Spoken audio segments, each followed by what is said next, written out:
Hi friends, welcome back to Sakhi reviews. ఈరోజు story చాలా ఇంట్రెస్టింగ్గా ఉండబోతోంది.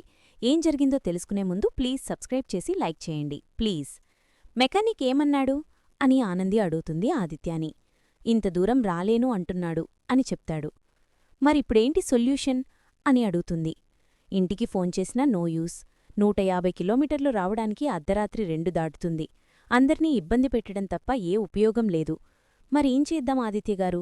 ఏం చేయాలో అర్థం కావడం లేదు. మనుషులు ఎంత బాధపెడతారో అది అంత గాయం చేస్తుంది అంటారు. అదే జరిగింది.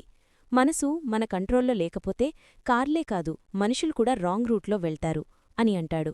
మిమ్మల్ని మీరు నిందించుకోవడం ఆపండి అంటుంది. నాకెవరి సలహాలు అవసరం లేదు అని ఆదిత్య చెప్తూ ఉంటే, కాని మీరు మాత్రం ఒకరికి సలహా ఇస్తారు అని అంటుంది. రోడ్డుమీద గొడవ గురించి గుర్తుచేయకు అంటాడు. అందుకే కదా మీరు డిస్టర్బ్ అయ్యారు అని చెప్తుంది. లీవిట్ అంటాడు. మరెలా?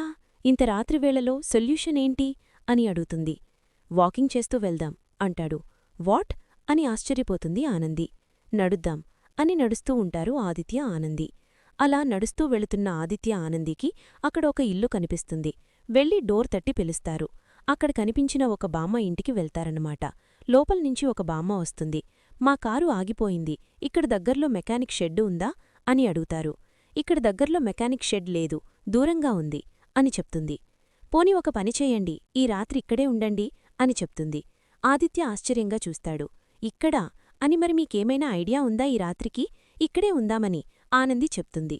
అక్కడ ఆ బామ్మ వాళ్ళిద్దరి కోసం బట్టలిచ్చి మార్చుకోమంటుంది. తర్వాత వాళ్ళిద్దరి కోసం వంట చేస్తూ ఉంటుంది బామ్మ. ఆనంది బామ్మ ఇచ్చిన శారీ కట్టుకుని బామ్మ దగ్గరికి వచ్చి నేను చేస్తాను వంట అంటుంది. నువ్వు కట్టెల పొయ్యి మీద చెయ్యలేవు, మా ఆయనకి కట్టెల పొయ్యి మీద చేస్తేనే ఇష్టం, అందుకే నాకు అలవాటైపోయింది అని అంటుంది. పర్వాలేదు బావా, నేను కూడా మా అమ్మానాన్నకి కట్టెల పొయ్యి మీద వంట చేసి పెట్టాను, నాకలవాటే అని చెప్తుంది. సరే అయితే వంట చేసుకోమని చెప్తుంది. ఏం బాబూ, నీ భార్య అక్కడ కష్టపడుతుంటే ఇలా వచ్చేస్తావేంటి అని అడుగుతుంది బామ్మ. ఏం చేయమంటారమ్మా, వెళ్ళి సాయం చేస్తే తనే చెప్తుంది ఏం చెయ్యాలో. ఏంటి కష్టపడరు, సాయం చేద్దామని? ఏం సాయం చేస్తారు? ఏం చేయమంటావు ఆనందీ? అయితే ఈ టమాటాలు కట్ చేయండి. అరే, ఏం చేస్తారు మీరు? టమాటాలు కట్ చేస్తున్నాను. అట్లా కట్ చేయకూడదు ఆదిత్యగారు, రసం మొత్తం కిందపోతుంది చూడండి. మరెలా కట్ చేయాలి? నేర్పిస్తాను ఉండండి అని ఆదిత్య చేతుల్ని పట్టుకుని టమాటాలు కట్ చేయడం చూపిస్తూ ఉంటుంది ఆనంది.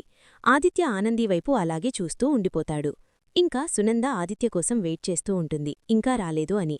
సునందా, చైతన్య జీవన మన కోసం వెయిట్ చేస్తున్నారు, పద బయల్దేరదాం అంటాడు శశికాంత్. ఆదిత్య ఇంకా రాలేదండి అంటుంది సునంద. ఏ రెస్టారెంట్ దగ్గర ఆగుంటారోలే అని చైతన్య అంటాడు. నువ్వు మాట్లాడకురా అంటుంది సునంద. ఓకే, కావాలంటే నువ్వే ఫోన్ చేసి మాట్లాడు అంటాడు చైతన్య. ఎన్నిసార్లు చేస్తారా అని శశికాంత్ అంటే, వీడి డౌట్ తీరే వరకు చెయ్యనివ్వండి అంటుంది సునంద. చెయ్యమ్మా, స్పీకర్ ఆన్ చేసి మరీ మాట్లాడు అని చైతన్య చెప్తాడు. ఇంక ఫోన్ రావడం చూసిన బామ్మ, ఇది ఆ పిల్లవాడి ఫోను, ఎవరో ఏంటో, మళ్ళీ పిలిచానంటే మళ్ళీ పెళ్ళానికి సాయం చేయడు, వాళ్ళిద్దర్నీ అలాగే వదిలేద్దాం. ఈ ఫోను ఎలా ఆన్ చెయ్యాలి అంటూ ఫోన్ లిఫ్ట్ చేస్తుంది బామ్మ. ఆదిత్య అని సునంద మాట్లాడుతూ ఉంటే, ఎవరు నువ్వు అని అడుగుతుంది బామ్మ. ఇప్పుడు రాంగ్ డైల్ చేసినట్టున్నాం చైతన్య అంటే, రైట్ డైల్ చేశారా? నేను ఆదిత్య వాళ్ల అమ్మని, ఇంతకీ మీరెవరు? ఓ, ఆ బాబు వాళ్ల అమ్మవా? ఏంటమ్మా నువ్వు, కొడుకుని ఇలాగేనా పెంచేది? కాని బామ్మ అడుగుతుంటే పెంపకం గురించి టాపిక్ ఎలా వచ్చింది అని చైతన్య అనుకుంటాడు. మా అబ్బాయి ఫోన్ నువ్వెందుకు లిఫ్ట్ చేశావ్? మీ అబ్బాయి మీ కోడలు మా ఇంటి దగ్గర క్షేమంగా ఉన్నారమ్మా, అక్కడెందుకున్నారు? అవన్నీ తర్వాతమ్మా, మీ పెంపకమైతే నాకస్సలు నచ్చలేదు.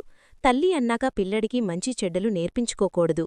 మీ కోడలు పొయ్యిమీద వంట చేస్తుంటే నీ కొడుకు సాయం చేయడానికి మొహమాట పడుతున్నాడు అని చెప్తుంది. ఏంటమ్మా, పొయ్యిమీద వంటేంటి, బావగారు సాయం చేయడమేంటి, అసలేం జరుగుతుంది అత్తయ్యగారు అని జీవన అంటుంది. నాకైతే కొంచెం అర్థమయ్యి అర్థం కానట్టుంది. ఏంటి డాడ్, మీరేమంటారు అని చైతన్య అడుగుతాడు శశికాంత్ని. రేయ్, ఏంటి నా ఒపీనియన్ అవసరమా ఇప్పుడు అంటాడు శశికాంత్. ఊరుకో డాడ్, నువ్వెప్పుడూ ఇంతే, అమ్మ ముందుంది తలుచుకో అని చైతన్య ఆటపట్టిస్తూ ఉంటాడు.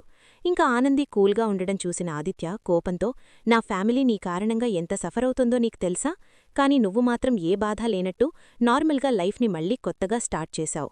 మిగతా వాళ్లకి నువ్వు తప్పు చేసిన కారణం అర్థం కాదు, కాని నాకు తెలుసు. నువ్వు లాయర్ సూర్యప్రసాద్ గారి కూతురువి, కావాలని చేసిన తప్పుకి శిక్ష అనుభవించాల్సిందే అని ఆదిత్య అంటాడు. నేను తప్పు చెయ్యలేదు ఆదిత్యగారు అంటుంది ఆనంది. అది తప్పు అని నీకర్థం కాదు ఆనంది, ఎందుకంటే నువ్వు సమర్థించుకోడానికి నీకు బలమైన కారణముంది అని చెప్తాడు. ఆదిత్యగారు, నన్ను అర్థం చేసుకోవడానికి ప్రయత్నించండి ప్లీజ్. మళ్ళీ మనం ఒక్కటవుదాం, కలిసి ఉందాం, ఇవన్నీ మర్చిపోదాం. ఇలా విడివిడిగా ఎందుకు బాధపడాలి? మనల్ని మనం అర్థం చేసుకోవాలి. అట్లానే విడిపోయి మనం వేరొకరితో బ్రతకగలమా? అంటే చచ్చినా కూడా ఆ ఆలోచన రాదు. నా మెడలో మీరు కట్టిన తాళి, మీతోనే నా బతుకు, మీరే నా సర్వస్వం. మీరు కాదంటే నేను తట్టుకోలేను. దయచేసి నన్నర్థం చేసుకోండి. నేను ఏదీ తప్పు చెయ్యలేదు అని ఆనంది చెప్తూ చాలా బాధపడుతుంది. మరిన్ని అప్డేట్స్ కోసం ప్లీజ్ సబ్స్క్రైబ్ చేయండి. Thanks for watching.